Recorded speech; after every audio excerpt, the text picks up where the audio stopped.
हिमाचल प्रदेश के विधानसभा चुनावों में प्रचार के लिए कांग्रेस की स्टार प्रचारक और राष्ट्रीय महासचिव प्रियंका गांधी वाड्रा मुख्यमंत्री जयराम ठाकुर के गृह जिला मंडी में पहुंची। इस दौरान प्रियंका गांधी ने जयराम सरकार पर जमकर निशाना साधा। प्रियंका गांधी ने कहा कि बीजेपी सरकार के शासनकाल में कमर तोड़ महंगाई है, खाद्य पदार्थों के दाम आसमान छू रहे हैं, किसानों और बागवानों को उनकी फसल का उचित दाम नहीं मिल रहा है। वहीं उन्होंने कहा कि बीजेपी सरकार ने प्रदेश के नौजवानों के भविष्य के साथ खिलवाड़ किया है। उन्होंने कहा कि हर भर्ती में घोटाला है, चाहे वे पुलिस भर्ती हो, शिक्षकों की भर्ती हो, तो हर जगह घोटाला ही घोटाला नजर आता है। उन्होंने कहा कि बीजेपी सरकार ने प्रदेश के कर्मचारियों से ओपीएस छीना है, जिनका प्रदेश के विकास में योगदान है। प्रियंका गांधी ने कहा कि कांग्रेस सरकार में पुरानी पेंशन स्कीम को बहाल किया जाएगा। तो आपको कहा जाता है कि यहाँ की परंपरा बदलिए। अब देखिए, ये सांस्कृतिक और सामाजिक परंपराओं का प्रदेश है, उसी की भूमि है। मैं जानती हूँ मंडी में शिवरात्रि का 7 दिन का उत्सव होता है, कुल्लू में दशहरे की परंपरा है, नाटी लोक नृत्य की परंपरा है, देश के प्रति समर्पण की परंपरा है। यहाँ के युवा, जैसे मैंने कहा, सेना में भर्ती होते हैं, देश की रखवाली करते हैं। यहाँ के कर्मचारी देश के लिए दिन रात एक करते हैं, सेवा करते हैं, मेहनत करते हैं। यहाँ की परंपरा ये भी है कि पढ़ लिख कर आगे बढ़ते हैं लोग, कुछ बनाते हैं अपने जीवन का। आप खुददार लोग हो, आपने ये प्रदेश बनाया है, आपको गर्व होना चाहिए इस प्रदेश पर और अपनी परंपराओं पर। जब आपको कहा जाता है कि परंपरा बदलिए, तो मैं इससे सहमत नहीं हूं और इसकी एक वजह है। मैंने आपसे कहा कि आज की राजनीति बदल चुकी है। आज की राजनीति में स्वार्थ बहुत देखा जाता है। कई नेता ऐसे होते हैं जो आपके सामने आकर कुछ बोल लेते हैं, लेकिन उसका कुछ मायना नहीं होता। और ये जो परंपरा आपने बनाई है ना कि हर 5 साल सरकार बदले, इससे नेता सीखता है, इससे नेता को समझ में आता है कि मेरे 5 साल हैं, या तो मैं करके दिखाऊं या मुझे खदेड़ा जाएगा। और ये एक बहुत अच्छी परंपरा है बहनों और भाइयों, इसको मत बदलो, नुकसान आप ही का होगा। हाँ, ये सच है कि बड़े बड़े नेता हिमाचल के हैं, लेकिन उन्होंने अपने लिए किया कि आपके लिए किया? यहाँ के मुख्यमंत्री हैं, क्या किया है इस पूरे जिले के लिए? शायद अपने दायरे में, अपनी विधानसभा में काम किया, उसके बाहर क्या किया? यहाँ के युवाओं की क्या स्थिति है? क्या रोजगार बने हैं? यहाँ कितने युवा बैठे हैं, जरा हाथ उठाओ, बताओ। रोजगार मिला है पिछले 5 सालों में? क्यों नहीं मिला? आपको मालूम है कि 63,000 नौकरियां पद खाली पड़ी है, सरकारी पद है। 63,000 सरकारी पद खाली है, आपको नौकरी नहीं मिल रही है, आपको रोजगार नहीं मिल रहा है। कभी आपने पूछा है क्यों? क्योंकि नियत नहीं है। आपके लिए सेना की भर्ती को देखिए, अग्निवीर ले आए। आप कह रहे हैं देश को कि आप देश के लिए शहीद होने के लिए आप तैयार हैं।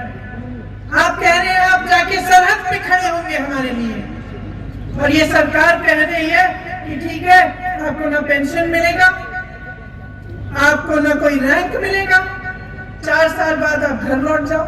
उन्होंने वादा किया, क्या वो वादे रखे? क्या जब कांग्रेस के प्रधानमंत्री आए उन्होंने वादा किया कि किसानों का कर्ज माफ होगा? तो क्या किया कि नहीं किया? किया ना। बघेल जी बता रहे थे कि अपने प्रदेश में जब ऐसा वादा किया तो सरकार बनते ही 3 घंटे बाद उन्होंने ये काम करना शुरू कर दिया।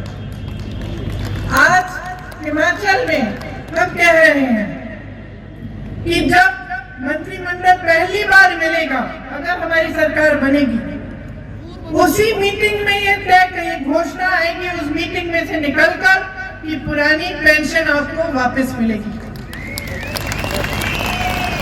हम कह रहे हैं कि ये जो 63,000 खाली पद हैं, इनको भरा जाएगा। इससे ज्यादा आपको 1 लाख रोजगार आपको उसी कैबिनेट मीटिंग में तय होके उस दिन से मिलना शुरू होगा। 5 सालों में हम कह रहे हैं कि कम से कम 5 लाख रोजगार हम बना के दिखाएंगे। जो मेरे युवा मित्र हैं यहाँ, आप सब जिन्होंने हाथ उठाया, 680 करोड़ का एक स्टार्टअप फंड बनाएंगे जिसमें 0% 0% ब्याज पे आपको मदद मिलेगी। आप अपना छोटा कारोबार बनाना चाहते हैं, बिजनेस बनाना चाहते हैं, आपको पैसे मिलेंगे और एकदम 0% ब्याज मिलेगा उसको, ताकि आप अपने पैरों पे खड़े हो सके। हर गांव में हम मोबाइल क्लिनिक बनाना चाहते हैं। आपको मालूम होगा कि वीरभद्र सिंह जी के समय में कितने आपके जो प्राइमरी हेल्थ केयर सेंटर है वो बने थे, लेकिन आज के दिन वो ठीक तरह से चल नहीं रहे हैं। इस दौरान छत्तीसगढ़ के मुख्यमंत्री भूपेश बघेल ने कहा कि जिस तरह से छत्तीसगढ़ में पुरानी पेंशन स्कीम की बहाली की गई है, उसी तरह हिमाचल में भी ओपीएस को बहाल किया जाएगा। उन्होंने कहा कि बीजेपी पूछती है कि कांग्रेस की ओपीएस बहाली के लिए पैसा कहां से आएगा। इसका जवाब मैं बीजेपी सरकार को देना चाहता हूं। जैसे कांग्रेस छत्तीसगढ़ में अपने कर्मचारियों को ओपीएस दे रही है, उसी तरह हिमाचल में भी दी जाएगी। अब कहते हैं जब कांग्रेस 10 गारंटी हिमाचल की जनता को दे रही है तो कहते हैं पैसा कहां से आएगा। मैं आपसे कहना चाहता हूं,